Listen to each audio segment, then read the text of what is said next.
Hello and welcome to tonight's episode of The Bottom Line on Air. My name is Claire Sullivan and I will be your host. Each week we will explore our campus's current events and breaking news stories. We are using this space to dig deeper, to elevate discourse and understanding, and to put faces to names on the FSU campus. First, we are going to talk to Brian Records, an actor fresh off a starring role in 7 Keys to Baldpate, a production of the theater and dance department at FSU that wrapped last week. Brian is funny on stage and off and will give us a behind the scenes look into his creative process and how he approaches comedy. Later, we are going to chat with Phillip Fralin, editor of Bittersweet, Frostburg State's literary magazine that is returning this semester after the pandemic wrecked their publication plans last spring. Finally, we will chat with Delanie, Blubaugh, Jenna Griffith, and Satie Ramdat, 3 students that have been lobbying in support of the Student and Military Voter Empowerment Act, a bill that has passed the Maryland House of Representatives and awaits a final vote in the Senate. Our first guest is Brian Records, a native of Cumberland, whose theatrical pursuits have made a bit of a splash at Frostburg State. This past weekend, Brian starred as McGee, the funny man lead in 7 Keys to Baldpate, which is a classic George Cohan play. We've seen Brian play other comedy roles too, and so we're very pleased to chat with him today about how he approaches the genre. Brian, thank you so much for being here. It's a pleasure to have you. Yeah, thank you for having me. I'm really excited. So 7 Keys is one of those classical, like melodramatic whodunit plays. And yet it also seems to have a satirical tone, like it's commentating on plays of its own nature. How did you and your fellow actors, like under the direction of Daryl Rushton, approach a show that is poking fun at itself? Yeah, so that was something that was really fun for us to kind of get a grasp of. One of the main notes that Daryl gave us was to play everything like it is the 100% truth. You've got to portray it to the audience, whether in person or on the camera, as it's far past the truth. So what kind of our direction was just to completely exaggerate all of the comedic lines to really get the point across that yes, it's a melodrama and it's supposed to be funny that it's a melodrama because everyone knows the storyline, everyone knows what happens. So we try to make it as obvious as possible that we're essentially making fun of ourselves for doing something this basic and this simple. Interesting. Each element of 7 Keys was flawless, but something that stood out were the modifications made in order to create a partly on stage, partly radio drama hybrid show that could be enjoyed in person or for whoever needed to live stream it on YouTube. So how did you as an actor approach this kind of new hybrid version of storytelling? So that was actually something that was a little difficult. Whenever you're on stage and whenever you're in a scene with your scene partner, you really want to invest with them. You want to connect with them personally. You're looking at them, whether they're behind you a little bit or level with you, so that you can really connect with them. But that's very difficult whenever we're all at our mic stations and that sort of thing. So there's a scene whenever Chief Kennedy comes in and he's basically directly behind McGee and they talk back and forth a lot. So that was very difficult to work with. What we ended up doing was ignoring the fact that we were supposed to be at our mics for the first few weeks of rehearsal, so that Christopher was the man who played Chief Kennedy, so that Christopher and I could develop that connection and then turn it into our characters and then portray it as the scene. It's all right, Chief. He's all right. Where's the lights? Over there, to your left. Hello, Mr. Mayor. What are you doing here? Well, I can explain all that. That man has a gun on him also. Who are you? I will explain who I am at the proper time and place. Better get on your job quick here, Chief. There's something doing. 2 of these men have weapons, and 2 of them also have keys to that front door. What are you trying to do? Run the police department? This is an important case, Chief. Thousands of dollars are involved, and a crime committed besides. I advise you place every man in this room under arrest immediately. What's this about, Mr. Mayor? He's for Flushing, Chief. He's stalling for a chance to get away. Don't be afraid. I got police outside. Nobody will be getting away. Prior to the pandemic, you starred in Scrooge in Rouge, which is another farcical play put on by the theater and dance department. In that role, and really I should say roles, because your character wore many hats in that show, you played another hilarious character. So like, is comedy a genre that you feel like strong in? Is that like a good area for you? Yeah, it is, honestly. I mean, growing up doing plays in middle and high school, I was usually cast as the funny role. I played Scuttle in Little Mermaid my freshman year, which is one of my favorite roles just because it's super playful, it's super fun.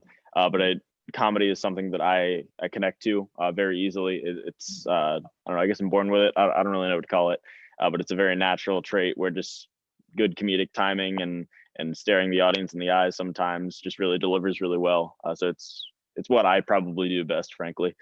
Wow, that's great. I've been told that you are the youngest in a family of 7 siblings with a good sense of humor. Would you say that contributed? Yeah, definitely. It definitely helped to grow up, and all of my siblings, they definitely had a very good sense of humor. So being the youngest of those, being the youngest of 7, like you said, I got a little bit of a taste of comedy from each one of them. And whether that was incredibly dry or incredibly, overdone comedy, it kind of mixed into a big melting pot of Brian's comedy, which probably helps me deliver it the best. Could you give me any like direct comedic inspirations that you may carry with you in your parts? Yeah, one of them is definitely Robin Williams. He's probably, honestly, America's comedic inspiration. He was a very funny actor, and may he rest in peace. He was incredible. One of my favorite or movies, I should say, growing up was the animated Aladdin, where he played Genie. And to this day, I will still watch that movie and be cracked up by a lot of what he's saying. I think Robin Williams was an incredible guy. And the way he brought comedy into his roles, whether they were supposed to be serious or not, like Jumanji, for example, he's just incredible, honestly. So with the pandemic, the way we get our entertainment has definitely been reshaped. The way we, especially live entertainment, like being on stage in an auditorium, is definitely not something as easy as it used to be. So what has kept you committed to that format of entertainment? Like what keeps you on stage, even as we see like these changes in our future for entertainment? Yeah, absolutely. So that's a very good question. We at Frostburg's Theater and Dance Department did a production called Social Media Massacre over, while we were in quarantine last semester. So we did all of that via Zoom and Google Meet. So that obviously kept the hook in my mouth where I still wanted to be on stage. But last night, having the first opening night for really anybody in this area in over a year was incredible. I didn't realize just how much I missed that feeling. Getting the butterflies in your stomach and ready to show the audience, again in person or on the camera, what you've really been working on. My castmates and I were all talking last night, like, oh my gosh, dude, like this is what we live for, being theater mages, this is it, so finally getting that, finally itching that scratch last night, getting an opening night under our belt again was incredible, honestly. That's great. I'm so happy for you guys that you've found a medium that works and is safe for you guys and your audience, but still allows everyone to like take in and also express themselves creatively. Can you tell us about what your plans are next, on stage, off stage, just like what's coming up for you? Yeah, so right now there's also the Spoon River anthology that's coming up this semester. We're about to close this play. And then after that, like I said, Spoon River is going on. That's showing in the first couple weekends of April. So right after this, we'll be getting started on that. And then the season for the next couple semesters hasn't been announced yet. Obviously, no one knows what's going to be happening in the world with COVID. So hopefully we get to be in person and we get to tell some more fun stories. But we'll see how that goes. But for right now, like I said, Spoon River Anthology should be another pretty fun play. We'll probably have similar experience with Spoon River as we did with Seven Keys, where there'll be a limited audience, and hopefully we'll also be streaming that one live here. But we'll play that by ear, and I guess we'll see.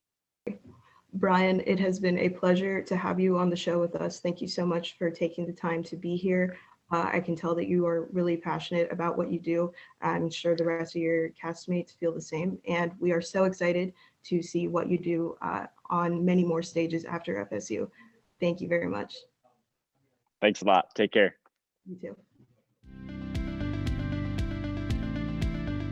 Phillip Fralin is the editor of Bittersweet, which is FSU's literary magazine.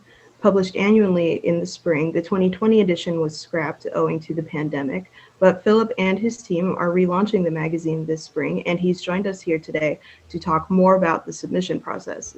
Phillip, it is a pleasure to have you on the show today. Thank you for being here. Thank you for inviting me. So tell us about Bittersweet. How long have FSU students been publishing to the magazine? Forgive me, I'm blanking on the number, but it's been around since before I was a freshman. Like it's been a few years now. What are some of the submission types that you accept? Is this a predominantly poetry type book, or do you take like fiction stories? That's how it started. It used to just be for short story fiction, poetry, stuff like that. But since then, we've actually had a website that allows us to showcase things like video. If people wanted to make music, they could publish it on there as well. The website let us like open things up, so now we can just accept any type of artistic expression, like visual, video, whatever it is. Awesome. Of course, the 2021 edition of Bittersweet is a bit of a reboot, seeing as last year's copy did not ultimately go to print. What are some of the challenges that your team has faced in trying to like get it off the ground and start it again? Mostly just picking back up. The thing about last year was we also had a different advisor. So the challenge with getting into this year was just kind of getting everything from that year, talking with him again, and our advisors working with us now, basically just picking up everything like that. But once we got going, yeah, it's mostly been smooth. That's great. So when is the submission deadline? What can students do to reach out if they have anything that they would like to submit? The submission deadline is March 21st. And if students would like to submit, they can email whatever they have to fsubittersweet@gmail.com. Okay. Do you plan on having another hardcover print again, or is it still just going to be online this semester? We are planning on having a print edition, yeah. Is there going to be like an opening reception for Bittersweet? Yeah, we're planning on that as well. It's probably going to be similar to like this, like a Zoom call, where people can, if they've submitted something and it's been and it's accepted into the publication, they can sort of read out selections of what they've submitted. Everyone can just kind of do that to share what they've done. I understand that you are also the president of the 3 a.m. Society, which is FSU's creative writing club. If students wanted to workshop their submissions for Bittersweet, could 3 a.m. help them in that process, and how so?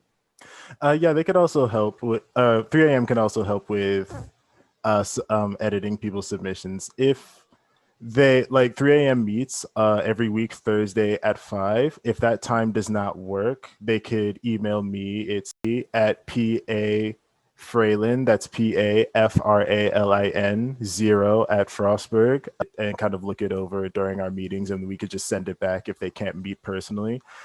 Just things like that, we can help. And you are a writer yourself. Can you tell us about the type of stuff that you write, any projects that you may be working on right now? Me personally, I really enjoy kind of fantasy sci-fi writing. That's always been something that's been like a core interest of mine. So I have like short stories and things like that. As far as projects I'm working on right now, I'm putting some finishing touches on an actual play script.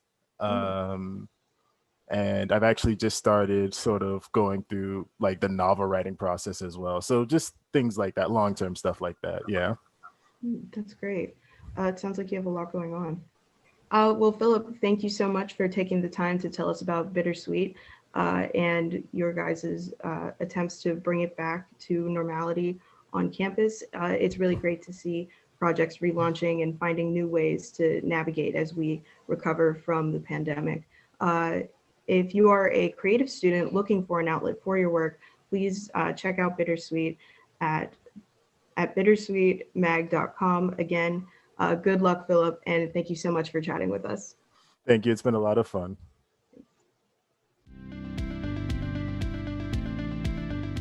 Are Delanie Blubaugh, Jenna Griffith, and Satie Ramdat, 3 FSU students who have been organizing and lobbying in support of the Student and Military Voter Empowerment Act, which is a piece of legislation that recently passed the Maryland House of Representatives and will be debated in the Maryland Senate within days.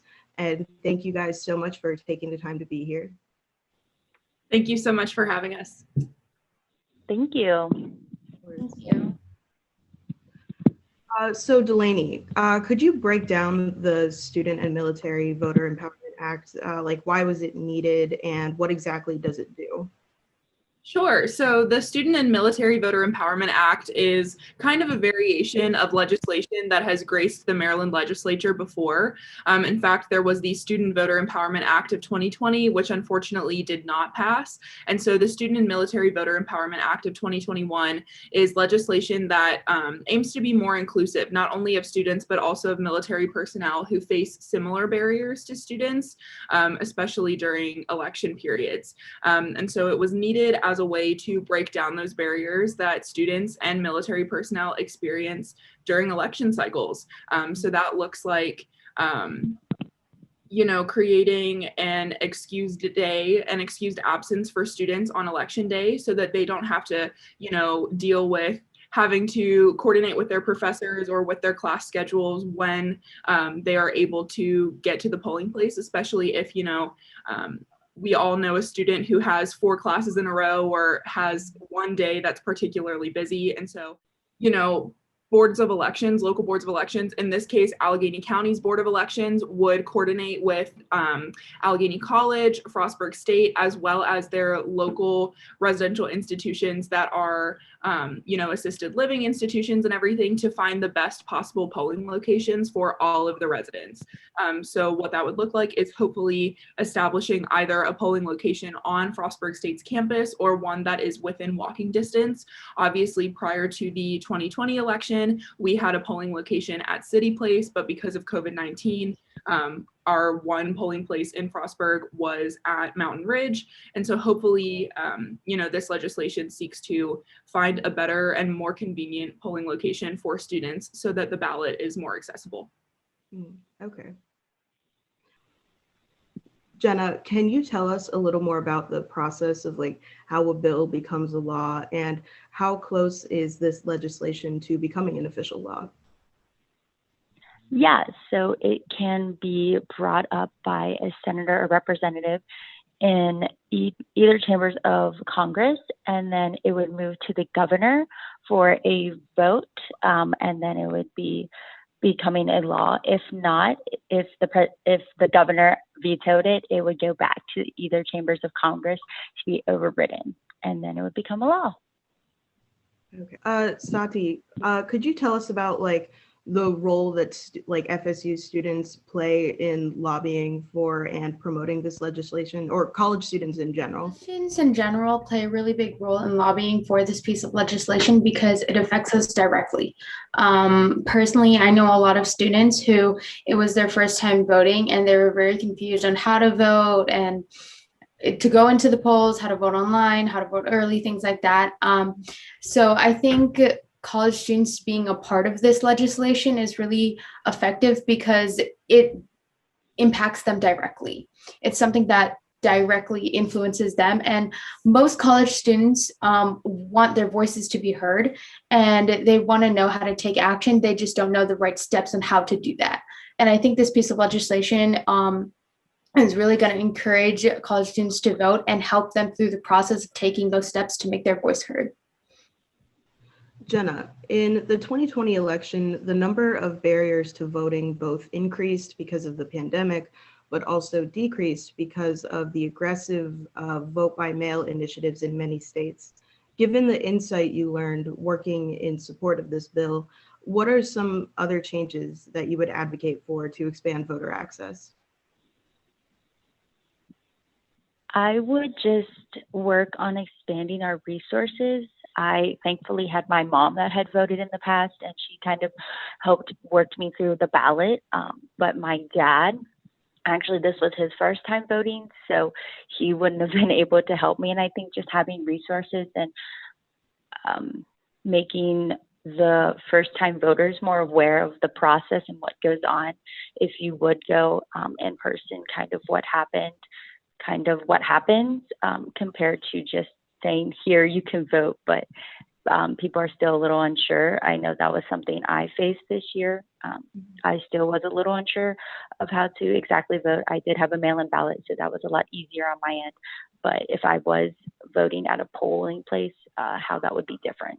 To add to Jenna's point, I think something that we should certainly pursue is voter registration deadlines. In Maryland specifically, to register to vote, the deadline was October 13th, which is, you know, a significant amount of time before the actual election day. Obviously, it's only, you know, a week or so ahead of early voting, but the November 3rd election, obviously, that's weeks away. And so I think that we should absolutely pursue and kind of put our efforts towards same-day voter registration or relaxing voter registration deadlines to account for, you know, the people who can't necessarily get it in by October 13th. So after having spent some time in pursuit of this legislation, what are some of your guys' thoughts about democracy? Are we seeing growing threats to it, or do you think that this bill is a sign of hopeful things to come to protect democracy?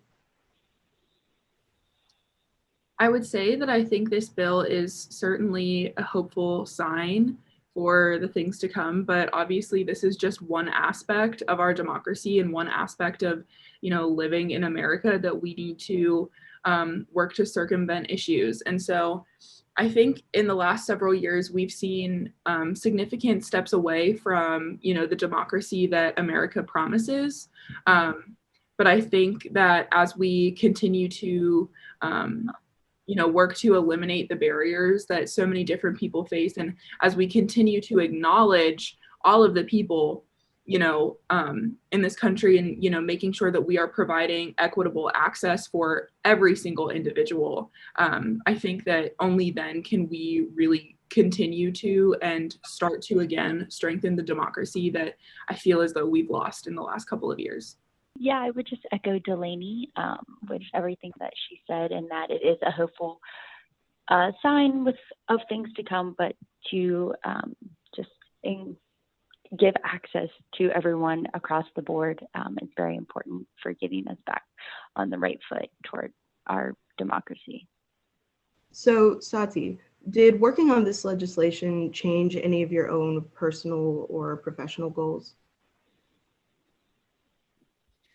I think working on this legislation did change some of my goals professionally, just like in general, because it brought more awareness on those living in America who have the right to vote, to use their right. And as we have seen in this past election, the impact that, first of all, Gen Z has on voting, and the impact that immigrants have on voting as well. I think that's very important. And through this past election and working through this legislation, I really saw how impactful minority voting is, as well as young voting. And so that's definitely changed my goal to be more prioritized in that specific audience, because they are so impactful. And they are now starting to realize how much power they actually have to make a change in the country that they live in and have paid taxes for years. I know at least two of you are SGA senators, and that our student body government will conduct its own election soon. What are some of the ways SGA has eliminated barriers to voting and holding office within their own ranks? So in the fall of 2020, so just last semester, SGA had two pieces of legislation that were pretty historic that passed our Senate. One of those was changing the eligibility requirement for presidents, as well as the addition of the judicial branch. And so the presidential requirement has changed to serving 1 year on the Senate. So that makes a significant amount of students on the Senate currently more eligible to run for president or vice presidential positions, as well as the judicial branch as kind of a checks and balances aspect to the Senate to make sure that we are continuing to eliminate barriers to voting, as well as eliminating barriers to transparency within our organization. The presidential eligibility requirement also established a presidential debate. Ours will be on March 15th this year. It will be like a live stream virtual event, but the presidential debate will be a way for students to continue to hear about, the presidential candidates, to hear their platforms and everything, kind of similar to that of the presidential debates that we saw in the presidential election for 2020. Additionally, we've just worked to increase transparency and to continue to communicate with the student body as much as possible and to try and be in touch with them as much as possible in order to, make sure that we are doing what is right for the students. If people wanted to know more about how to run for SGA office, how could they get up to speed on that? Yeah, they can reach out to our administrative assistant, Kathy Perkins, as well as speaking to anyone on our current executive board. So our current president, vice president, treasurer, or secretary, as well as reaching out to any of the current senators sitting and serving for this term, as well as stopping by our SGA office in the Lane Center, and anyone would be able to help you. Thank you, Delanie, Jenna, and Satie, for such a thoughtful discussion on the Student and Military Voter Empowerment Act and the future of democracy. We will look forward to seeing this legislation continue to be debated within the Maryland General Legislature, and with fingers crossed, a positive outcome. Take care, and again, thank you guys so much. Thank you for allowing us to be here. Thank you so much. Thank you. We want to thank our guests, Brian Records, Phillip Fralin, Delanie Blubaugh, Jenna Griffith, and Satie Ramdat for joining us on tonight's episode of The Bottom Line on Air. There really is a lot happening right now on our campus, and we're just really glad to have some insight on what's going on. Next week's episode will feature Dean of Students Carl Crow, SGA Vice President Jessica Thayer, and environmental activists Will Coburn and Laurel Plitnick. Be sure to join us on Wednesday, March 17th at 8 p.m. for that episode. This show is a collaboration between FSU TV3 and The Bottom Line. To stay connected with us, you can find The Bottom Line at thebottomlinenews.com and on Facebook and Twitter. FSU TV3 can also be found on social media and at frostburg.edu/FSU TV3. Thank you for joining us. My name is Claire Sullivan. This has been The Bottom Line on Air. Good night.